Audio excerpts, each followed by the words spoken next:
આજ શ્રાવણ મહિનાના સરસ પવિત્ર માસની નિમિત્તે દેવગામ ગામે અમર સાહેબ આશ્રમ તરફથી અને તેમના મહંત શ્રી સંદ્રેશ બાપુ આલિકભાઈ અને અમર સાહેબ પરિવાર તરફથી ઘણી બધી વિવિધ સેવાકીય પ્રવૃત્તિ તો થાય જ છે અને એમાંની એક વધુ વિશિષ્ટ પ્રવૃત્તિ એટલે કે વૃક્ષારોપણ.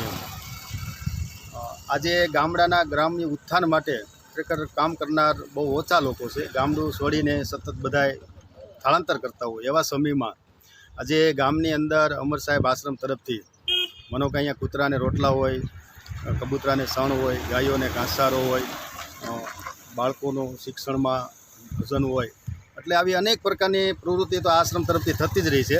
પણ એમાંની એક વિશેષ પ્રવૃત્તિ કે જે પાંચેય તત્વને જે પ્રોત્સાહન આપતું હોય એવું કોઈ કાર્ય હોય તો પર્યાવરણ છે, વૃક્ષો છે. અને એમાં આ સૌરાષ્ટ્રની ભૂમિ પર્યાવરણથી એક ઝંખના હતી અને જેથી બહુ દુષ્કાળ પડતા.